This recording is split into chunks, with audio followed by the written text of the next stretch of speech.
Let me tell you a story about a team that dominated college football for more than 3 decades. It started when Coach Devaney created a spark that ignited a flame in the heart of Lincoln, bringing home back-to-back national championships. And right here in this Orange Bowl, the awesome Nebraska Cornhuskers prove to the nation that they are the greatest national champions ever developed in the history of college football.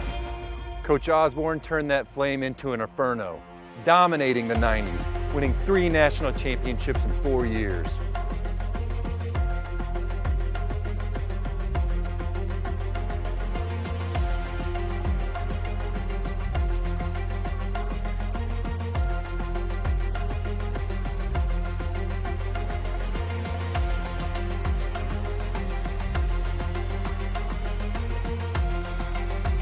There is no place like Nebraska, and at Nebraska, our red burns brighter.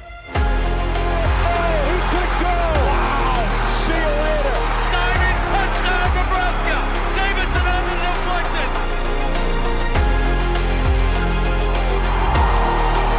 Holy moly! Man, woman, and child did that! Put him in the eye! Look at Tommy Frazier! How many tackles can one man break?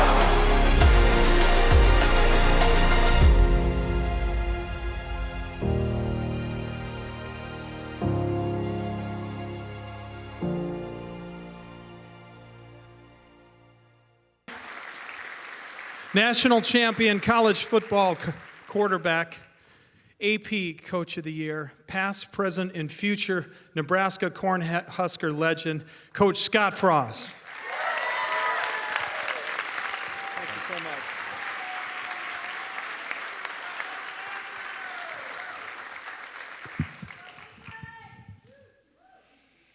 I hate seeing myself on video. Does anybody else feel that way? Generally, do they have tunnel music for you and everything when you walk up here? It's an honor for me to be here. Honestly, I feel kind of undeserving of being up here. Most of what we try to teach, culture and leadership, we get from military because we have so much appreciation for what you guys do. I want to thank you for that.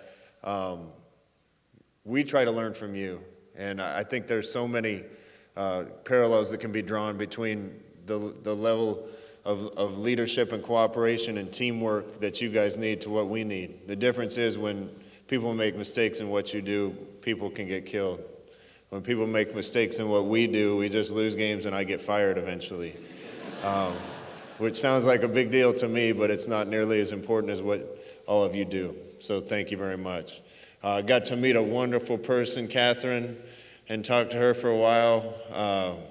Just amazing, this story. I tell you what, if young people today and my generation and generations after me are half of what you and your generation were to this country, then we're going to be in good shape going forward. Thank you so much.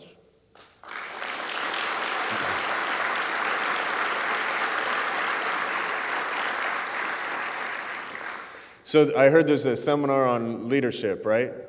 So they wanted me to talk about culture, building culture, those types of things. I'm tired of hearing myself talk about that because I've been neck deep in that for an entire year. I can tell you this, without a good culture, without good teammates, without good team leaders, we don't have a chance.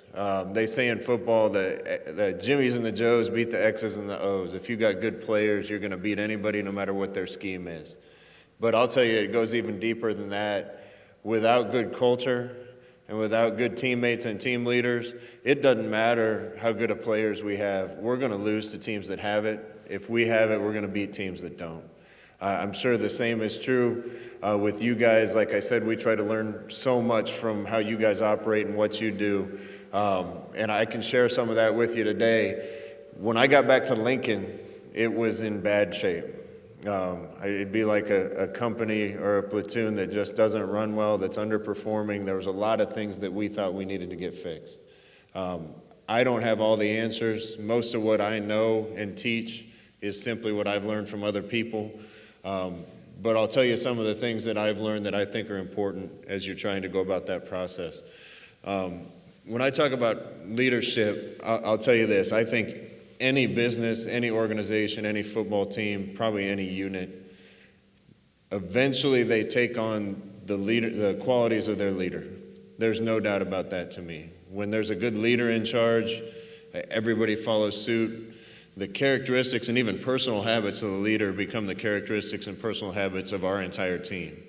I see it over and over. Our offensive line coach, Greg Austin, is big, strong, and tough. He wants people to get after it.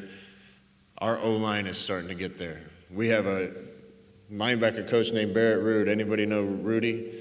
Barrett Ruud that played at Nebraska legend. He's kind of quiet, calm demeanor off the field. Man, the minute he hit the field, he was nasty. And that's how our linebackers are starting to get. However the leader is, so goes the team. That's a big responsibility for me because not only do I have to try to build a lot of these things into the team that we're trying to assemble in Lincoln, but I have to be really mindful of what I do because my team is watching. And my responsibility to them is not only to help them and serve them, my responsibility to them is to be on point myself so that I give them an example to look after. Teams take on the qualities of the leader. There's no doubt about it. What we're trying to build in Lincoln, I can talk for hours about it. But if I really had to boil it down to one thing, it's sacrifice. We're trying to sacrifice for one another.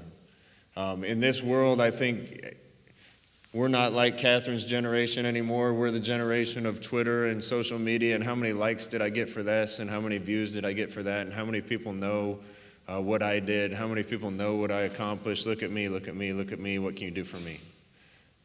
That's how my generation has gotten. That's how definitely the generation of young men that we're coaching on the team, that's how they grow up.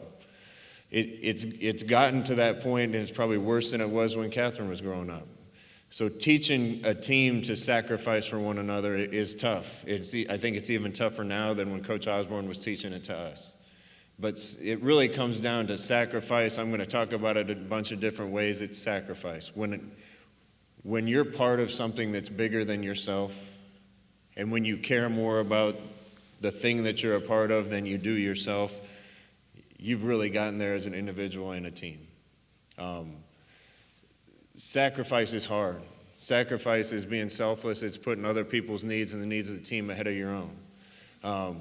And it goes all the way to the most important feet that have ever walked this earth. For he did not come to be served, but to serve and give his life as a ransom for many.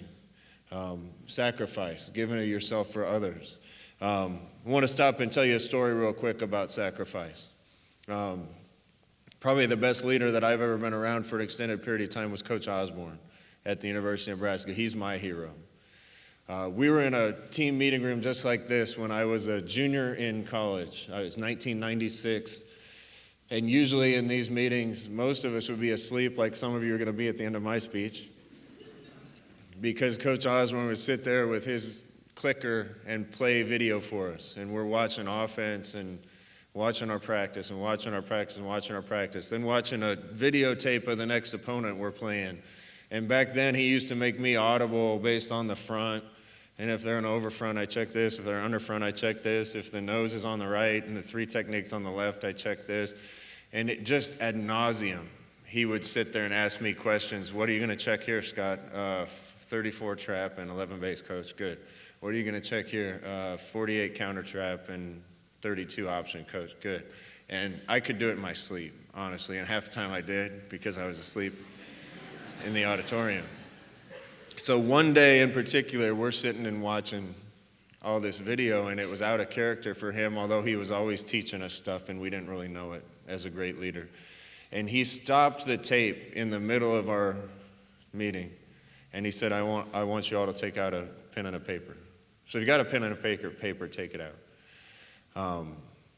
He asked us this. He said, write down on that piece of paper, if you could trade places with any one person in the world for a day, who you'd trade places with. So we all did it, and he went back to the video, and we watched for another 5 or 10 minutes. We watched more 32 option pass and 11 option pass, turn back, 1 protect, whatever.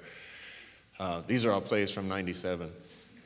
He stops again, And he goes around the room and he asks us, kind of picks us out and asks us who we wrote down on the paper. So back then it was Puff Daddy, Michael Jordan, Emmitt Smith got some, Hugh Hefner got some. You can imagine what a room full of 19 and 20-year-old boys were thinking about when you said, who can I trade places with for a day? That's awesome. I can have all that money, I can have all that fame. You know what Hugh Hefner had. So we all thought it was funny. Just like this, we all thought it was funny, and why would Coach Osborne do that? Back to the tape, and he's playing more football, and he stops again and says, take out that piece of paper and pen again. Now I want you to write down the name of the person that you respect the most in this world. Back to the tape, we're watching, and then he went back around the room again, and he asked us who it was. And it was always Mom, my mother, my father, my pastor, my coach, Martin Luther King, Abraham Lincoln. And this was the end of the meeting. He said, let me ask you a question. I asked you 10 minutes ago to write down the name of the person you want to trade places with the most in the world. And I got Biggie Smalls, Michael Jordan, and Hugh Hefner. Then I asked you who you respect the most in the world. And I got your mom, your dad, your pastor. He asked us why we picked those people. And really it came down to this, because the people that everybody said they respected the most in the world were the people that would give anything for them. My mom, because she sacrificed for me. My dad, because he would have given me the shirt off my back. My pastor, because he cares more about me than he even does himself. Unwavering commitment to me was the reason. Sacrificing for me was the reason that we wrote those people down. So we finished the meeting by saying this. He said, let me ask you this. If that's the person you respect the most in the world, why did you want to trade places with the other person? Are you trying to be like the person that you respect the most in the world? Or are you trying to be like the person that you envy? Are you trying to be like the person that sacrifices for you and you respect? Or are you trying to be like the person that has a little bit more than you have? He said, we need to be spending our time being like your father, like your mother, like your pastor. And the reason you respect them is because they'll do anything for someone else. It's a lesson. That's not made up story. That's true. He did that in 1996. I remember it to this day, verbatim to this day, because it changed me. I do it with my team now. But sacrifice. If you want to be great at anything, you sacrifice. You give of yourself for other people. As a leader of Nebraska's football program, I don't see myself as the pinnacle of that university and that athletic department. I see myself as a servant of the players and the other coaches to try to help them be the best they can be. That's what any great leader is. I set the direction, I set the tone, but at the end of the day, I give of myself to try to make everybody around me better. One of my favorite quotes of all time, I use one of my many military references I use. Back in World War II, there was a Royal Air Force pilot named Vivian Rosewarne that flew missions over Europe. Most of the pilots and people in planes back then didn't make it back, or a lot of them didn't, so he penned a letter and kept it that was supposed to go to his mother if he was going to die. If you get a chance to look it up. It's written better than I could write anything. People back then knew the English language better than we do. But there's a piece of that letter that says, the world is so vast and timeless that the true measure of any man's life can only be judged by the level of his sacrifice. The world is so vast and timeless that the true measure of any man's life can only be judged by the level of his sacrifice, what he gave for others, what he did for others. What people are going to remember about me someday is how much I helped them, not what I accomplished. Sacrifice. We're trying to build that culture at Nebraska, and it's the hardest thing in the world to do, to get guys to feel like it doesn't matter what I get, it matters what the team accomplishes. Here's rule number one at Nebraska football, and again, we got this from people like you. Okay, our number one rule is make every decision you make based on what's best for the warrior to your right and the warrior to your left, for the teammate to your right and the teammate to your left. If you make every decision based on what's best for the team and not what's best for you, we're getting somewhere. It's hard, okay? But I don't care what role you're in. Whether you're the fifth string punter or the head coach, if we're all making decisions based on what's best for the team and not what's best for us, we're going to have a powerful team. That's not the environment that I walked into when I got to Lincoln. It was exactly the opposite. We've come a long way toward getting there. But that's rule number one, is protect the brother to your left, brother to your right, and make every decision based on what's best for them. We've come a long way for that, with that. We talk about building good teammates and good team leaders at Nebraska. Again, something we stole from people like you. We tell our guys that good teammates are held to two standards and two standards only at Nebraska. One is setting the example, and one is holding everybody else accountable to that example. Setting the example, start with that one. Setting the example, that means when they go out into the weight room, when they go out onto the field, they're working harder than anybody else. They're giving us 100% effort. They're totally committed. They're bought in. They know what to do. They're going out and executing, just like anything that you guys would have to execute. That one usually comes pretty easy. The second one is harder, holding everybody else accountable to that standard. That's where we run into trouble. It's not easy for anybody. I'd say outside of military especially, it's not easy for anybody to look their friend in the eye and say, you're not doing a good enough job. You only did 9 reps of squat there instead of 10. And say something to the guy next to him and hold him accountable to what we expect. That's hard. But what we tell him is that's exactly what has to happen if we're going to be a great team. Hey, the guy that I learned this from will say, you go to movies with good friends. You're going to go to competition or battle with good teammates. And if I'm going into a game with a teammate that I know has been cutting corners, that I know hasn't been going to class, that I know doesn't really know his plays, that I know only did 8 reps of squat when he was supposed to be doing 10, I'm not going to feel as good about going into that game as I am with a teammate that did everything he was supposed to do. But it's hard to get young people especially to hold other people accountable to the standard that they expect. That's what we expect from a good teammate. Set the example, hold other people accountable to the example, to the standard that we set. A good team leader, we say, has 2 standards and 2 standards only.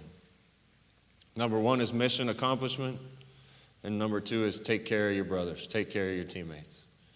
I don't think you can be a good team leader until you've been a good teammate.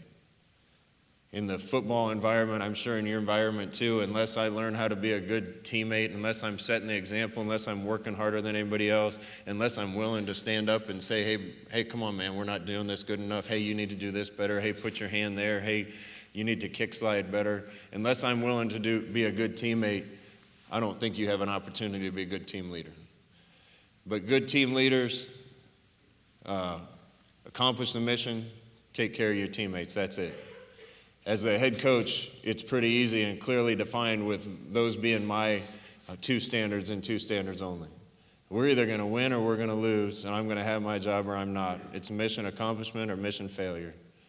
And how much did I take care of the guys that are in my building every day? Am I doing everything for them? That's kind of where we go as a football team, and I could talk. Listen, culture is constant gardening. It has to happen every day. We have to be pouring into our guys. We have to be teaching them. We have to be correcting them every single day. But those are the key principles that we try to teach as we're going through it. Let me tell you one thing that I think is vital. One thing that I think is vital, and I talked about sacrifice already, but especially in this day and age with the young men that we're coaching, they got great bullshit detectors. Okay? They can sniff you out. They're not going to respect me or look up to me just because of my title. Maybe back when I was playing, back when General was young and he was on sports teams, maybe you respected the coach just because he was the coach, just because the head coach. That doesn't happen as much anymore. Just because you have a rank higher than somebody else, in my opinion, doesn't give you the right to be respected completely. What does to me is genuinely caring about everybody. Genuinely being concerned with everybody in my building, from the coordinators to the janitors that pick up after us. Because once you prove that you can do that, I don't care what role you are in, you're ready for another role. Because people are going to respect you and look up to you. My kids are going to look at me and want to do what I tell them if they know that I genuinely care about them. There's a lot of people in my business that miss that piece. College football has become a money maker. It's become a cash cow. It's become a fame and fortune thing. And there's a million coaches out there that all they're worried about is my next contract. Can we win? Wins versus losses. What they miss is they got 100 and some people in their building that are looking to them for guidance and looking up to them. And what they miss is, am I genuinely concerned about every single one of their well-being? It's hard to do. But if you want to be great, if you want to accomplish things, if you want to move up in your career, I don't think you can do it without that piece. And if you do it without that piece, you've done it wrong. Genuinely care about the people around you. Coaching is really pretty simple.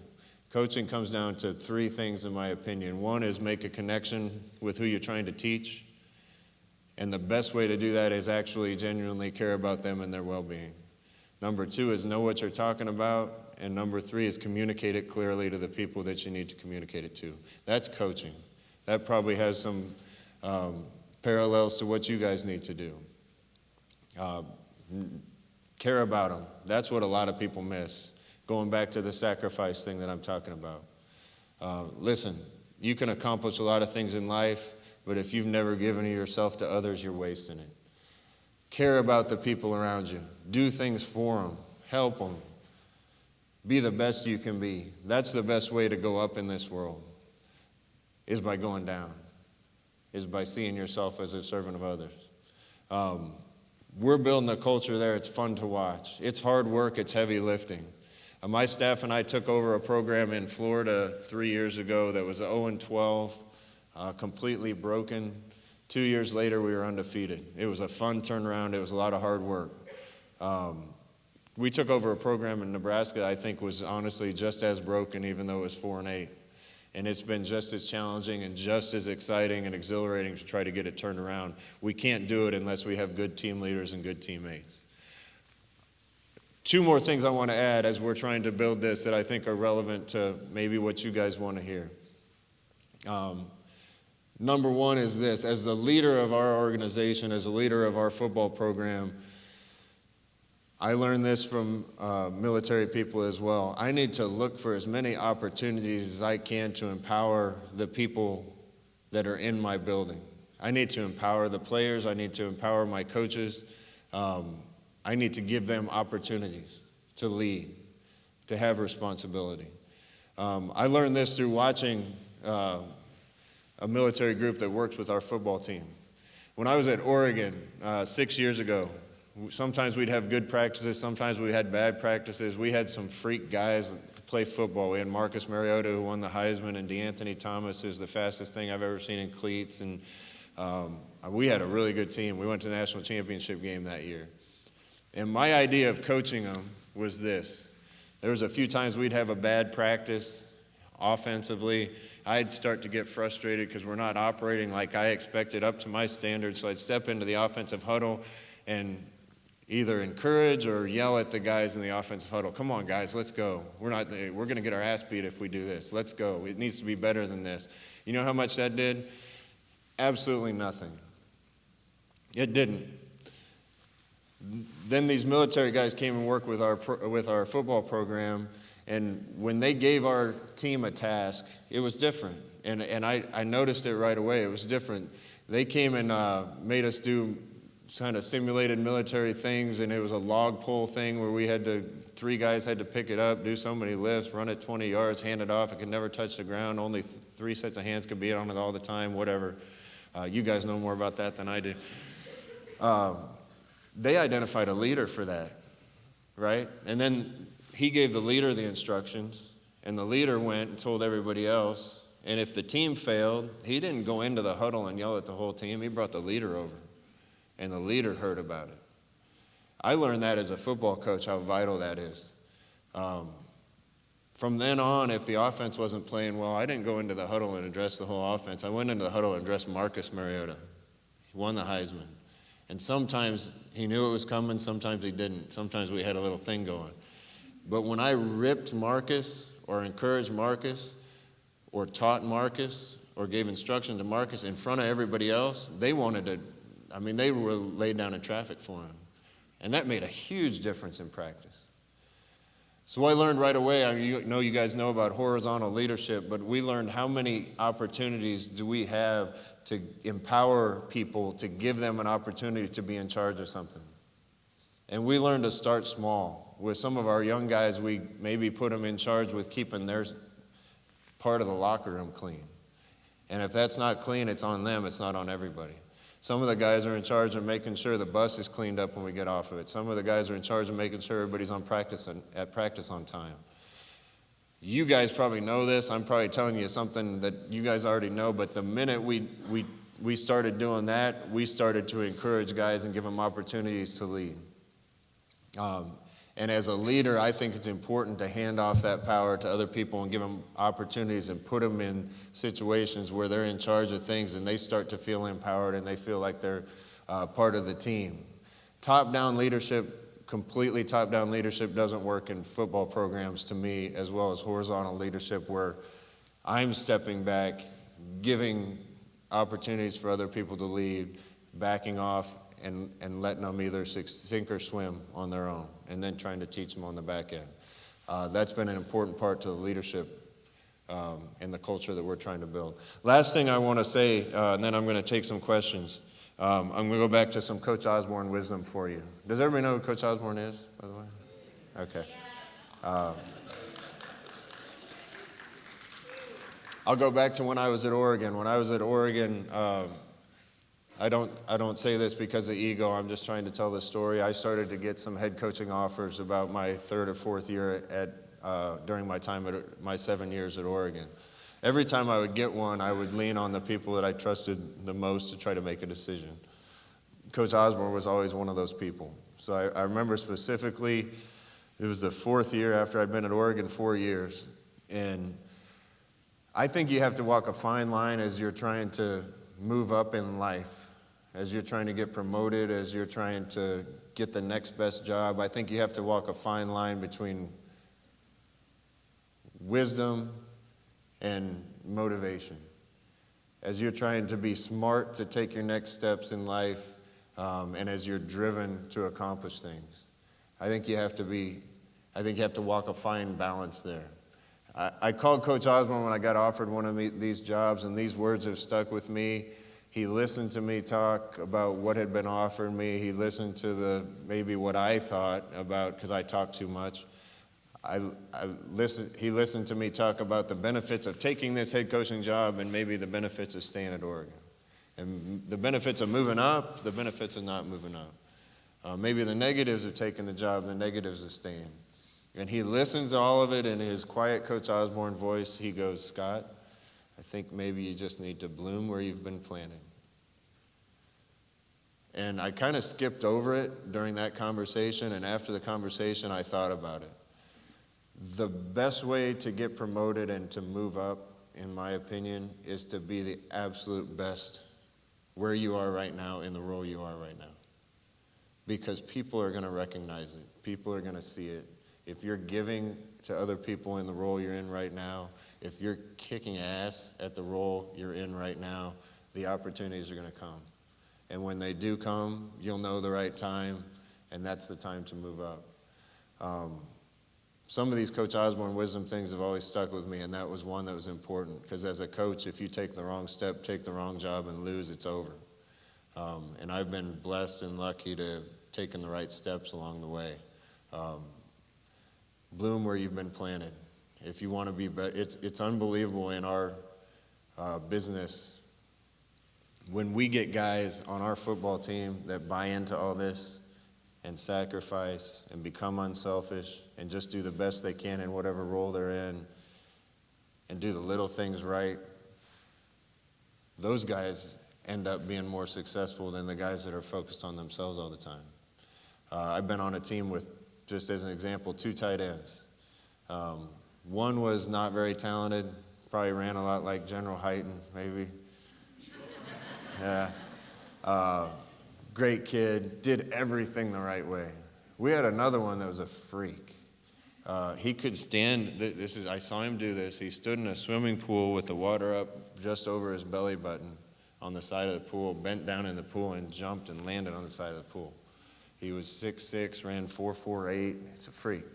We couldn't get him to do the little things right. We couldn't get him to bloom where he'd been planted. We couldn't get him to sacrifice and think of the team first. One of those two kids ended up in the NFL for 6 years with the Pittsburgh Steelers. One of them never touched the league. You can guess which one's which. Bloom where you've been planted. Again, I'll say this. I feel foolish talking about some of this stuff to people that know way more about it than I do. And most of what I've learned comes from you great people that serve our nation in ways that I'll never be able to. So I want to thank you. But I love hearing from you guys. And sometimes, I know you guys are sports fans, sometimes it might be exciting for you to hear from people like us. So I feel inadequate to be up here, but very honored to address all of you. With that, if anybody has any questions for me, I'd love to take them.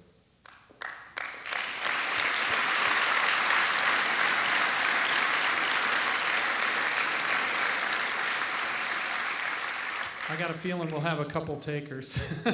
We'll start with the front. Coach. My name's Brandon. I work at Stratcom. I've only been there for a few months, but all I've heard is go fast. And how do you encourage your team, your coaches, your staff to go fast, take risks where it's applicable, and move so you can further that mission?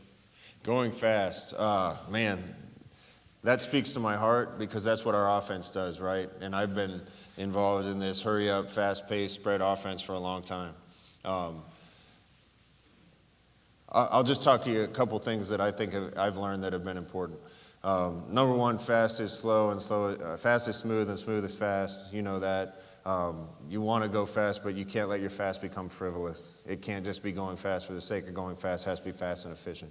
That's number one. One of the most important lessons that I learned, again, happened at Oregon. I'm talking about Oregon too much because this is Nebraska. But I was at Oregon, and we were warp speed. This is about 5 years into it. We're the fastest team in college football. We're getting ball snapped 7-8 seconds after the last play. I mean, guys are trained up. We're trained up. I mean, the minute the ball's down, we're flipping it to the official. We're looking at the sideline, sprinting to our spots, maybe communicating the play to one another because I didn't even have time to look at the signal. But I have, like, as my receivers had to see the formation, get there, communicate, know their role, understand the coaching points, see how the coverage might change their job, ball snap, go execute, right? Probably very similar. One of the things I learned as a leader, we had a guy come in and talk to us, a leadership guy, and he sat in my meeting, and I'm trying to get the guys to know enough to go out and execute this at this speed that we're trying to execute it at. And the one thing that really changed the way I coach is he said, if you're expecting them to play at that speed, why aren't your meetings at that speed? And I changed my meetings the next day. My meetings became like hot seat pop quizzes. I mean, literally, what do you got on this play? And if they can't answer, I'm like, ball snap, next, and just move on. That's coaching point number one. If you're going to try to operate fast, you have to train fast. And it can't just be physically training fast. It has to be mentally training fast. Number two is we've adopted, as coaches, the idea that everything we do needs to not just have answers like this where I'm trying to coach somebody something and I have to go up and explain to them exactly where their hand went or exactly how they should have run this route. Every single job that we ask our football team to do, we have some quick bullet coaching points for it so that I can communicate it quickly. If you saw one of our practices, we try to create the fog of war environment. We try to create it with loud music playing that so we can't hear each other, with that distraction, with some guys want to dance all the time, with maybe shifting types, what we're doing in practice and drills that we're trying to do really fast. And we're trying to go as fast as we can to simulate what it's going to be like on game day. In that environment, there's no way that I can grab the quarterback, I can grab Adrian Martinez and say, did you see the safety on that one? I think when he comes down that far, you might think about the crosshash and banging the seam in there. I can't say that to him. I can go up to him and say, where are your eyes? And he better say, white hash, short hash down. Good. there has to be quick bullet coaching points for us when we're trying to operate fast with everything they do. They learn what those coaching points mean in the meeting room, but on the field, we have to have those kind of quick sound bites so that we can coach and communicate quickly. Maybe 2 ideas. I'm sure you guys already do that. We have another question back here, Coach. Sue? Hi, my question is, when you were chosen as the coach for the Nebraska Cornhuskers, there was a huge atmospheric change in the state. How did you mentally absorb that and move forward? That's a tough question. I'm just be candid with you. When I was looking at the job, that was one of the things that scared me a little bit. It would have been a lot more comfortable for me to stay in Orlando where the weather's a little nicer and nobody knew who I was, and Disney was right around the corner, and the weight of the state wasn't on my shoulders. I thought about the privacy that my wife and I and my family would be giving up a little bit here compared to there. I've had a friend that was a head coach at a university in his home state. It was his dream job, did really well for a while, and then got fired, and I watched how much it crushed him when he didn't succeed in an environment just like I just came into. All that being said, I just talked to General about it. I thought about not doing it, and then I thought to myself, if I don't do it, I'll hate myself forever for not taking that risk and taking that opportunity. I want to be the man in the arena, not the critic. I'm ready to go. I don't want to be the guy watching somebody else do something like this. But how do I handle it? Keep my head down and work. When I'm in the office, I'm working, trying to make everybody around me better and myself better. And everything else is just outside noise at that point. It's only when I come out and do things like this that you remind me of that. We're going to take a question from this side of the room. You do, sir. We need to have you on video. We're interested in what you have to say. Coach, you've obviously reorged 2 schools now, Florida and Nebraska. You went in, changed things, and as someone who's tried to do this in the past, how do you approach gutting a project, a system, an organization, and reinstalling your culture without destroying morale? Because you're obviously doing it pretty quickly, and I'm just curious. That's a tough question, too. I think the difference in the 2 rebuilds, the Florida one and this one, is the one in Florida was more like new construction. This one's more like a remodel. There wasn't a lot of things in place in Florida. We could pretty much build that from the ground up the way we wanted. The guys had hit complete rock bottom, so we were starting over there. Here, there's a lot of things we had to change, alter. There was more walls we had to tear down before we could start building up, if that makes sense. Breaking habits is harder than creating new ones, in my opinion. So that's been a hard task.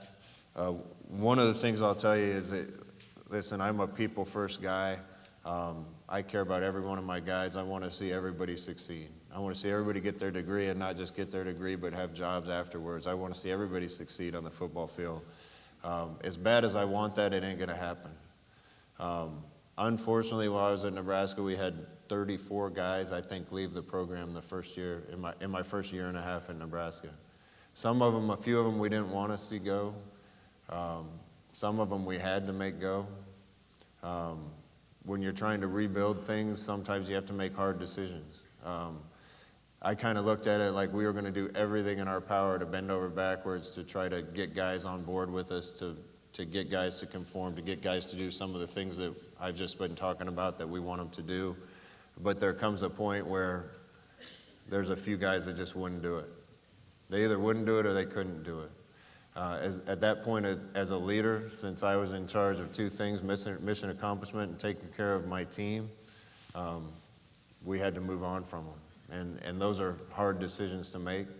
But I can tell you that sometimes it is addition by subtraction. And once the culture in our locker room flipped and the guys that wanted to do things the right way had a louder voice than the ones that were resisting, That's when we made a huge transformation as a team last year. I didn't make any of those decisions out of spite. I just knew for the betterment of the team, it had to happen because some of the guys would not or could not do what I was asking them to do. That's one of the hardest things that we've encountered at Nebraska that we really didn't encounter in Florida. Does that answer your question at all? You've got another question here, Chris. You're on a roll. I'm on a roll. Coach Frost, first of all, as a loyal Buckeye fan, I'm sorry about 2015 championship. Yeah, I was there. Chris, thank you so much. Yeah, thanks for that. But other than we talked about today the third chair, and given your experience as an assistant head coach who was thinking about that next aspiration, how did you as assistant coach, knowing that there could be things done for the team as a whole for improvement, get that message to the head coach, being that third chair? I've worked for different coaches where it was easy to communicate and share ideas with them, and they were anxious to listen. And I've worked for a couple guys that just, you didn't even want to approach them because you knew the answer was going to be no. And I think it was my experience as in the coordinator role and the position coach role that's made me want to listen to everybody's idea. Now, I'm not going to listen to my wife if I go home and she tells me what play to run because she doesn't know the first thing about football. But I have a lot of smart guys that work for me. And because I've worked for guys that, listen, there was a couple of people I worked for where I could have taken them the greatest play in the history of college football that would get 40 yards every time, and if I presented it to them, it would have been flat out no. I don't want to be that kind of leader. I have smart people all around me. If I don't, then it was my fault for hiring them, and there's a lot of people with really good ideas. How do you get your idea across? The only advice I'd give you there is sometimes you got to swallow the tough pill to swallow and not look for credit for your ideas. Because there's some guys that'll take your idea and make it their own. That's just the way the world works. You might go to them as coordinator and or receiver coach, give the coordinator a play, coordinator gives it to the head coach, and the head coach talks about it on Saturday after the game about the great idea he had for this play. It's going to happen. But again, it's not about me. That helped the team win. And over time, people recognize how smart you are. People recognize the ideas that you've had, the contributions you make, and the fact that you're not looking for credit for it. And I think that's going to vault you to the top. Don't be afraid to share those ideas, even if you're not getting credit for them. Find the right opportunities to, and be okay if somebody else takes credit for your idea, because people are going to know sooner or later. Excellent. Captain, you had a question? Coach Tim Merton. In the military, we have a lot of additional duties on top of our primary duties. I'm a navigator, but I'm also a training instructor in a couple different facets. So my question is, how do you keep team members motivated to stay proficient at their primary duties on top of balancing those additional duties that they may hold? Good question. I guess if I was going to relate that to football, most of our guys, unfortunately, probably see football as their primary duty and class, maybe, as their secondary duty. I want a whole team of people that think class is their primary duty and football's secondary. Then we'll have some academic All-Americans. But I think it simply comes down to this, if I was going to answer that question. You know, the Lombardi quote, greatness isn't a sometimes thing, winning isn't a sometimes thing. You don't do some things perfect and then just do your secondary duties terrible and think you're going to get anywhere. You got to take pride in everything you're doing. I want Renaissance men in my program. I want guys that are great at football and guitar and piano and poetry, and they're great husbands and they're great sons and they're great teammates. Greatness doesn't take a break. I mean, if you're going to be great at the main thing you do, be great at everything you do. And our guys are buying into that for the most part. We had a 3.008 GPA last semester, the highest in Nebraska football history.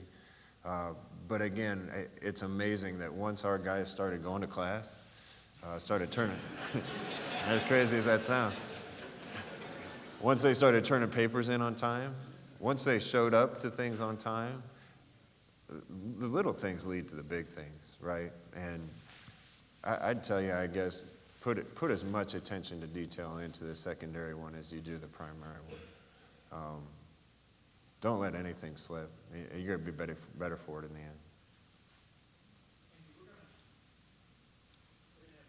We're going to have time for just a couple more questions. We could go all day, Coach. Thank you for your grace in coming out here. And maybe you could go all day.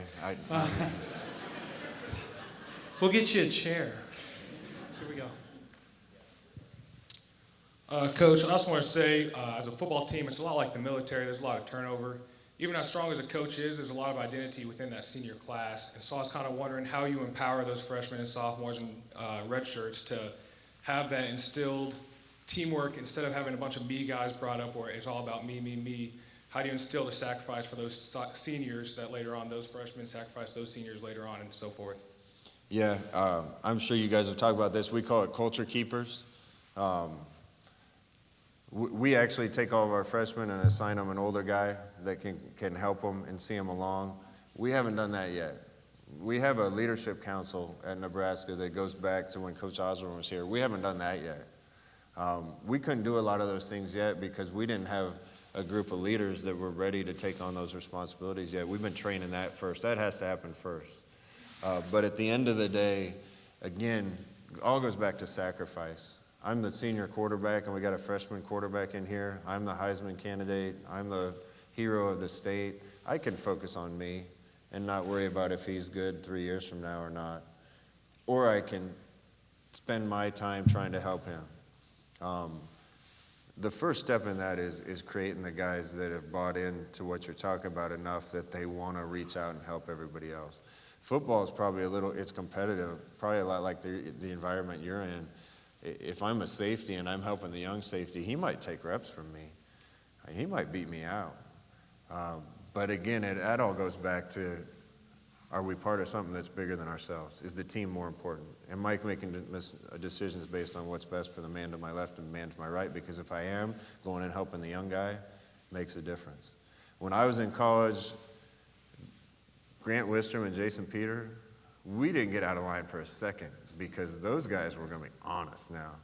Nothing ever got to Coach Osborne because those guys were leaders on the team, reaching down to the freshmen, the sophomores, everybody, making sure everybody knew what the standard was and making sure everybody towed the line. If you can get a culture built like that, we call them culture keepers, where they come in as freshmen, they learn what's expected, they spend a couple years perfecting that, and by the time they're ready to leave, they're reaching down to the freshmen. You got something pretty special built. All right, we have time for just one more. Thank you again for being willing to stay so long, sir. Coach, thanks for being here. We talked a lot today about innovation and how it plays a part in military organizations. I'm just wondering your thoughts on innovation in college football program. I've seen a lot of younger coaches in the NFL like McVay and LaFleur. People would say they're innovative. I'm just wondering your thoughts on innovative and how you bring that to the program.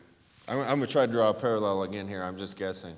But when Kathryn was around, and we probably had, at the end of World War II, General, better fighter jets than our enemies. How long did it take our enemies to catch up?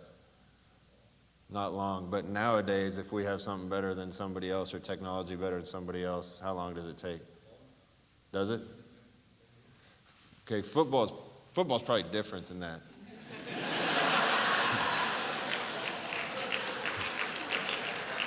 When I was playing, if you came up with a new idea or a new scheme, I mean, it was VHS tape. Back then, it was real tape. It might take people 4 years to figure out, oh, look at the new play they're running. In college football and pro football today, I'm not the smartest coach in the world, but we come up with a couple new plays that, to my knowledge, nobody had run before. In one case, the next week, 3 people in our conference ran it. The next week. So being an innovator in college football is getting harder and harder. I guess opposite the military then. I just figured like China stole our technology immediately and stuff. Maybe I watch too much TV, right?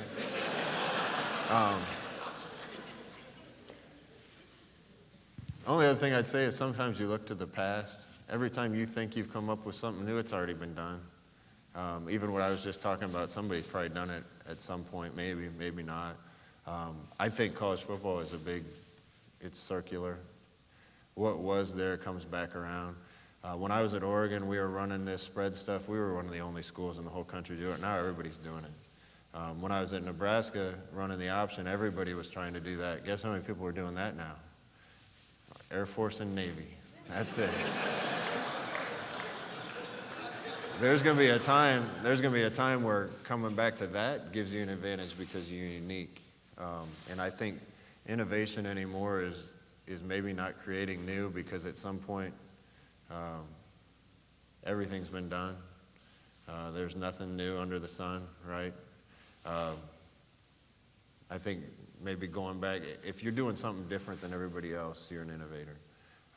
And it doesn't take people long to catch up. Doing what you do better than other people is really your best protection. So, guys, thank you so much for having me. I appreciate your ear, and I hope something I said maybe will resonate with someone. But thank you guys again so much for what you do. And Nebraska football players are sometimes the heroes of the state, but you guys are the real heroes. So thank you.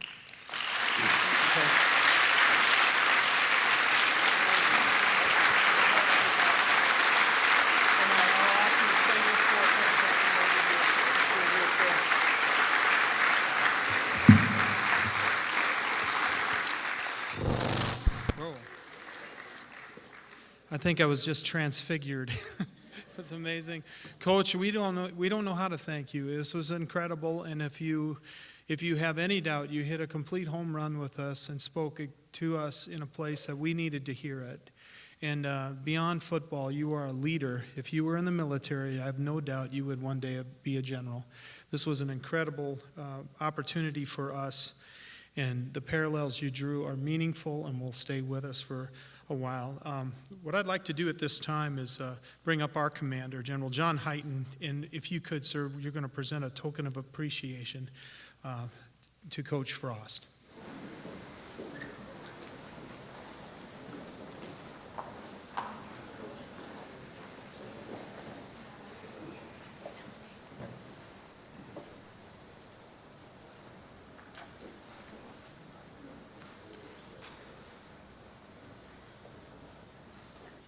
Thank you. And if you could step in front here, I believe that I know we still have Gina and Val here, and we'll see if Jason is still here. We'd like you to come join us as fellow guest speakers here today.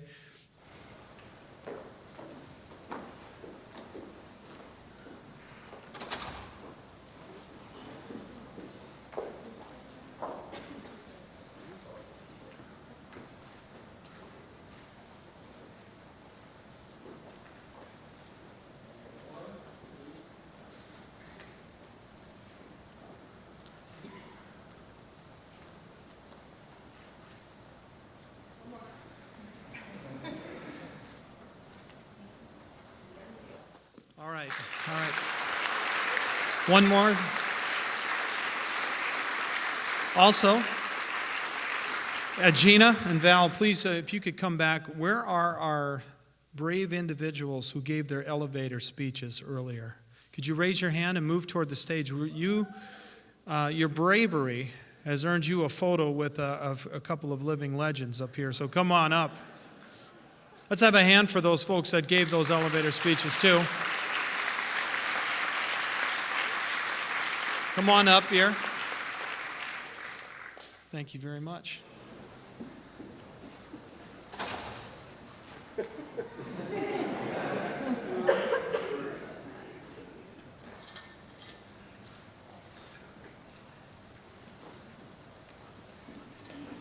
All right.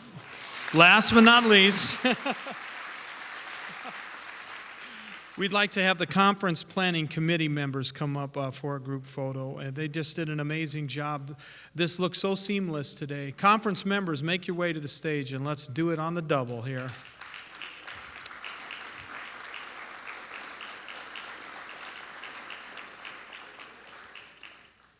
This conference committee is led by Jackie Torson. We want to tell you, Jackie, what an amazing job you did herding these cats. It was awesome. Thank you so much.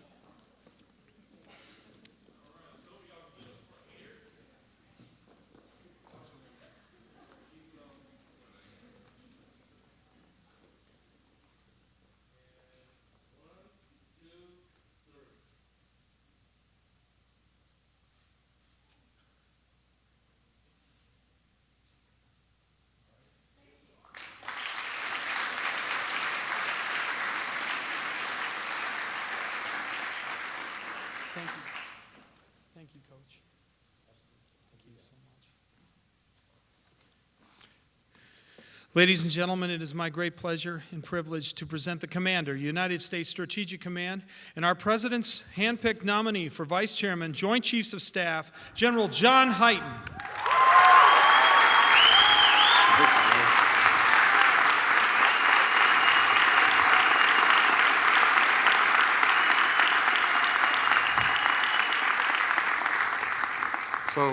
So for Coach Frost, before you leave, I just wanted to say something. W.C. Fields used to say, never follow a child act or a dog act on stage. But if you're in the state of Nebraska, what you never want to do is follow the head coach of the University of Nebraska.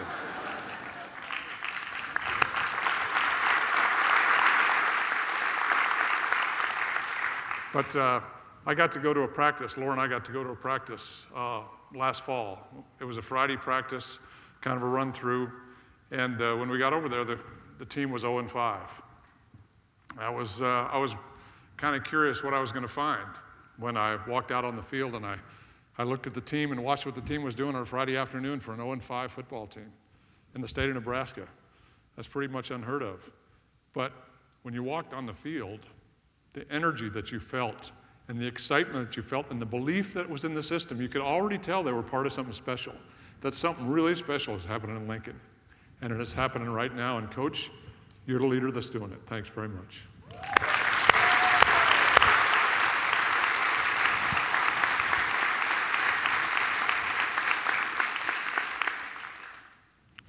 It was pretty fun out there too, by the way.